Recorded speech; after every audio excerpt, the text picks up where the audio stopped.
Il existe des endroits sur cette planète où le temps ne ralentit pas simplement. Il s'arrête net. Des communautés entières qui ont pris une décision collective, consciente et délibérée de rester en marge du monde qui avançait autour d'elles, non pas par incapacité à s'adapter, mais parce qu'elles ont compris quelque chose que les villes modernes ont oublié, que la connexion avec l'extérieur a un prix qui ne vaut pas toujours la peine d'être payé. Nous ne parlons pas de ruines archéologiques ni de villages abandonnés qui attendent le touriste comme des décors de musée. Nous parlons d'endroits vivants, habités par de vraies familles, avec de vraies routines quotidiennes, où la géographie la plus hostile de la planète est devenue le meilleur allié pour préserver quelque chose que le progrès tend à détruire. Une façon de vivre propre, authentique et impossible à reproduire. Certains sont apparus sur les cartes satellites avant même qu'aucun explorateur ne les atteigne. D'autres ont été découverts par accident, quand quelqu'un a pris le mauvais chemin et a trouvé ce que personne ne cherchait. La géographie a joué son rôle, les falaises verticales, les fjords impossibles,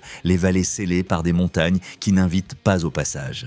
Mais c'est toujours la volonté humaine qui a transformé ces obstacles naturels en murs invisibles. Ce que vous êtes sur le point de découvrir n'est pas seulement une liste d'endroits isolés. C'est un parcours à travers les formes les plus extraordinaires que l'humanité a choisi pour habiter les recoins que le monde moderne considérait inhabitables. Numéro 10. En Patagonie chilienne. Il existe un village où la question du temps qu'il faut pour aller d'un bout à l'autre ne se répond pas en kilomètres mais en minutes de marche sur du bois. Caleta Tortel est une localité de tout juste un peu plus de 500 habitants où il n'existe pas une seule rue pavée. Non pas parce que personne n'a eu l'initiative d'en construire, mais parce que le terrain rend cette idée structurellement impossible. Le sol est marécageux jusqu'à une profondeur qui rend toute fondation conventionnelle impraticable, et la géographie de l'embouchure du fleuve Baker transforme le concept de rue en quelque chose qui, ici, n'a tout simplement pas d'application. La solution que les premiers colons arrivés en 1955 ont trouvée était aussi radicale qu'efficace. Si le sol ne peut pas supporter le poids d'une rue, on construit au-dessus de l'eau et de la boue. C'est ainsi que sont nés les 7 km de passerelles en cyprès surélevé qui relient aujourd'hui chaque maison, chaque commerce et chaque recoin du village dans un réseau tridimensionnel sans équivalent nulle part ailleurs en Amérique du Sud. Marcher à Caleta Tortel a une physique qui lui est propre. Les passerelles cèdent légèrement sous chaque pas avec un rebond que les visiteurs mettent des jours à maîtriser et que les locaux exécutent avec une cadence qui les trahit dans n'importe quel autre endroit où ils marchent. Le craquement du bois change avec l'humidité et la température, et selon les habitants les plus anciens, il s'intensifie dans les heures précédant les tempêtes du sud, comme si les passerelles lisaient le climat avant n'importe quelle prévision. Les maisons peintes en bleu et rouge intense émergent entre le brouillard matinal en créant une image qu'aucune photographie ne parvient vraiment à capturer. Et il y a un détail que les facteurs connaissent mieux que quiconque. À Caleta Tortel, il n'y a pas de nom de rue, parce que les rues n'existent pas. Seulement des coordonnées de passerelles que les livreurs mémorisent comme un plan tridimensionnel qui se met à jour chaque fois que quelqu'un ajoute une nouvelle section de bois sur la boue. Numéro 9. Dans les montagnes du centre de la Bulgarie, il existe un village dont les murs renferment une histoire que ses habitants se rappellent différemment selon qu'on leur pose la question à voix haute ou en chuchotant. Koprivštitsa conserve intactes 383 maisons de l'époque ottomane, avec leurs étages supérieurs qui surplombent les rues pavées en créant des tunnels d'ombre permanentes, les serrures centenaires en fer rouillé, les cheminées en pierre qui n'ont jamais cessé de fonctionner, les cours intérieures qui cachent des jardins d'intimité absolue. Tout ici porte la densité des lieux qui ont accumulé trop d'histoire dans trop peu d'espace. Ce qui fait de Koprivštitsa, plus qu'un simple village bien conservé, c'est le poids que portent ces pavés. En avril 1876, depuis la Maison Bleue, qui vend aujourd'hui des cartes postales sur la place centrale, a été tiré le premier coup de feu de la rébellion bulgare contre l'Empire ottoman. Ce qui a suivi a été l'une des représailles les plus brutales enregistrées dans les Balkans au XIXe siècle.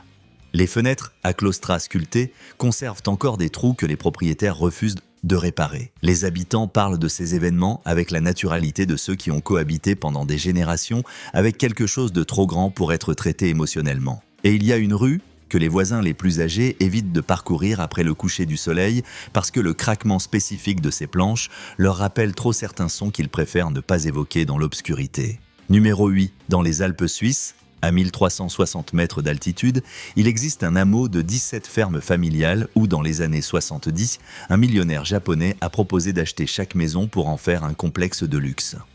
Les 131 habitants ont rejeté l'offre à l'unanimité et ont déclaré le village zone libre de tout développement de manière permanente. Ce n'était pas un geste romantique. C'était une déclaration politique sur le type d'endroit qu'il voulait que Gimmelwald reste. Ce qui rend ce lieu extraordinaire n'est pas seulement son altitude, ni la façon dont les vaches paissent sur les toits en profitant de la pente de la montagne. C'est le système de fonctionnement que ses habitants ont développé au fil des générations. Si vous avez besoin de lait frais, vous prenez une bouteille dans le réfrigérateur communal et vous laissez l'argent dans une boîte en bois sans cadenas. Personne ne surveille. Le système fonctionne depuis des décennies sur la base d'une confiance absolue entre personnes qui se connaissent depuis toujours. Le facteur arrive 3 fois par semaine et reconnaît chaque maison au aboiement spécifique du chien qui y vit. Les sentiers sont si étroits que 2 personnes ne peuvent pas marcher côte à côte. Et le dialecte que parlent ses habitants est si fermé que même les Suisses des villes le comprennent avec difficulté. C'est une langue qui n'a jamais été écrite parce qu'il n'a jamais été nécessaire de l'écrire. Numéro 7. Dans les Balkans, où le fleuve Buna naît directement d'une grotte et parcourt à peine 400 mètres avant de se jeter dans la mer en devenant le fleuve le plus court d'Europe, il y a une teck ottomane du XVIe siècle collée littéralement à une paroi rocheuse verticale. Le bâtiment n'est pas construit à côté de la montagne. Il est construit à l'intérieur, avec des pilotis en chêne enfoncés de plus de 4 mètres dans le lit rocheux grâce à une technique de fondation que les ingénieurs modernes qui l'ont étudiée décrivent avec un respect frisant la perplexité. Cette structure a résisté à des tremblements de terre, des guerres et des inondations pendant 5 siècles. Le niveau de l'eau change drastiquement toutes les 6 heures sans qu'aucune étude hydrologique n'ait donné une explication complètement satisfaisante. Les habitants appellent le phénomène le souffle de la montagne avec la naturalité de ceux qui ont cohabité avec quelque chose d'inexplicable pendant si longtemps qu'ils ont cessé de le considérer comme mystérieux. Le sol en marbre maintient une température constante de 18 degrés indépendamment de l'extérieur. Et le silence a ici une texture presque physique qui permet d'entendre le goutte à goutte des stalactites dans la grotte à plus de 100 mètres de profondeur comme s'ils étaient dans la même pièce. Numéro 6. Il existe un village dans l'intérieur de l'Aragon où les facteurs n'utilisent ni numéro de porte ni nom de rue pour leur livraison. Ils utilisent la façon dont chaque famille étend le linge sur les balcons en fer forgé. C'est un système d'identification aussi ancien que la pratique même du courrier dans cet endroit. Et il fonctionne avec une précision que n'importe quel système de géolocalisation moderne envierait. Albarracín est la ville médiévale la mieux conservée d'Espagne en termes de continuité habitée. Et sa muraille arabe embrasse un ensemble de maisons rougeâtres qui pendent au-dessus du précipice avec une indifférence à la gravité qui déconcerte jusqu'à ce qu'on comprenne la technique constructive. Ce que la plupart des visiteurs ne savent pas, c'est que pendant 63 ans du Haut Moyen-Âge, cet endroit a été un royaume indépendant qui ne rendait de compte ni aux rois chrétiens du Nord, ni aux califes du Sud. Les Azagras ont gouverné Albarracín comme une entité souveraine propre, une anomalie politique médiévale qui a survécu précisément parce que sa géographie la rendait militairement très difficile à prendre. Les rues sont pavées de pierres polies par des siècles de pas qui les rendent traîtresses sous la pluie. Les voisins utilisent des semelles spécifiques qui ne se vendent qu'à la quincaillerie du village.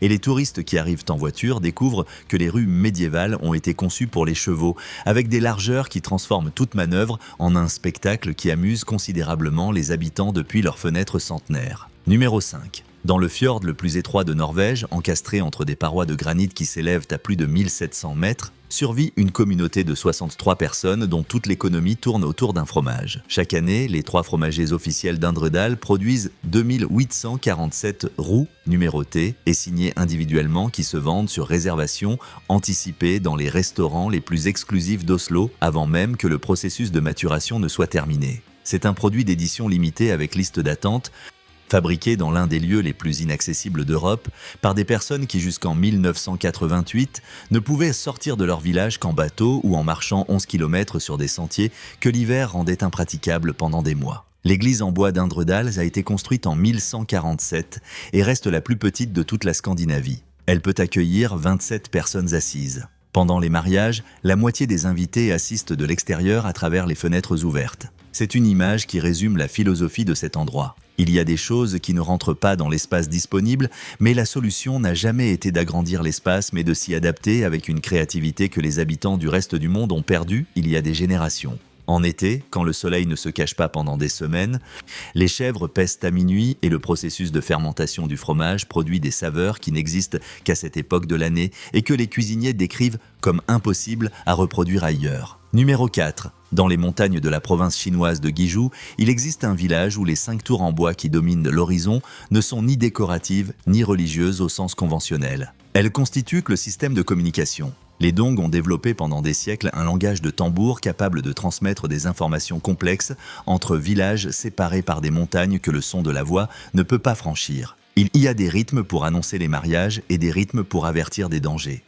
Il y a des motifs qui indiquent l'arrivée de la récolte et d'autres qui convoquent la communauté pour des travaux collectifs. Les enfants apprennent à décrypter ce langage avant de maîtriser complètement l'écriture. Ce qui rend Zhaoxing structurellement extraordinaire, c'est que ces bâtiments, y compris les 5 tours et les ponts couverts, sont construits sans un seul clou métallique. La charpenterie Dong utilise 276 types différents de joints en bois transmis de maître à apprenti lors de cérémonies non ouvertes aux personnes extérieures à la communauté. Le résultat est une architecture qui absorbe les mouvements sismiques de façon élastique au lieu de les résister rigidement, ce qui, dans une zone à activité sismique, a des implications de durabilité que les ingénieurs structurels modernes étudient avec un mélange d'admiration et une certaine frustration de ne pas être arrivés plus tôt à la même solution. Numéro 3. Dans le Tyrol autrichien existe un village qui en 1953 a pris une décision qui semble aujourd'hui plus radicale qu'alors, mais qui avec le temps a démontré être l'une des politiques sportdiabétiques de préservation culturelle les plus efficaces mises en œuvre volontairement en Europe.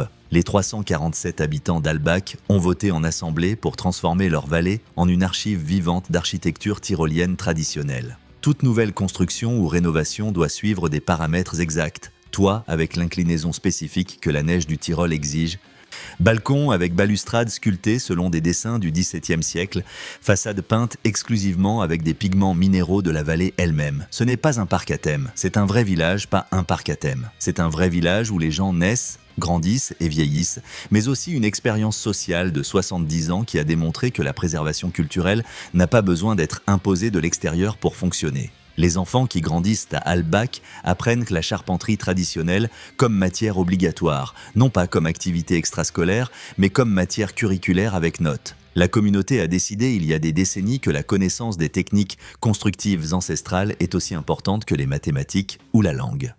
Le résultat est que chaque génération emporte avec elle la capacité de maintenir l'architecture qui définit le village sans avoir besoin d'appeler des spécialistes extérieurs qui facturent un savoir qui devrait être propre. Numéro 2. Sur la côte est de Zanzibar, il existe un village de pêcheurs où l'économie s'organise autour des marées de façon littérale et absolue. Jambiani ajuste depuis plus de 800 ans chaque aspect de sa vie quotidienne au rythme de l'océan Indien, parce que ce rythme détermine quand les femmes peuvent marcher jusqu'aux cultures d'algues et quand les hommes peuvent sortir pêcher avec les embarcations en bois de manguier que chacun taille pendant 3 mois avant qu'elles ne soient opérationnelles. Ce que la plupart des personnes qui utilisent des crèmes hydratantes, des dentifrices ou certains glaces industriels ne savent pas, c'est qu'il y a des probabilités qu'un de leurs ingrédients soit passé par les mains d'une femme de Jambiani. Les algues qu'elle cultive sont la source de la carragénane, un épaississant naturel que l'industrie mondiale utilise en volumes énormes, et ce village est devenu presque par accident l'un des fournisseurs les plus importants de cette matière première quand une coopérative de femmes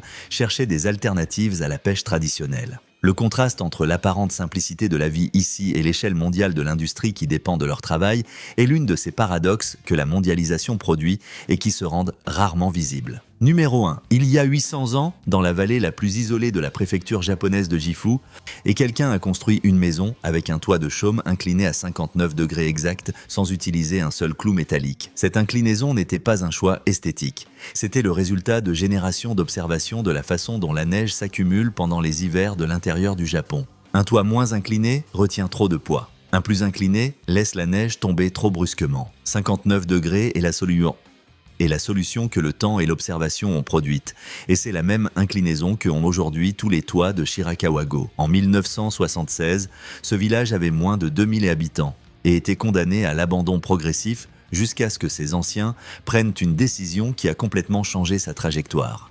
L'Assemblée des anciens réunis dans le temple local avait sur la table une proposition qui a semblé presque absurde.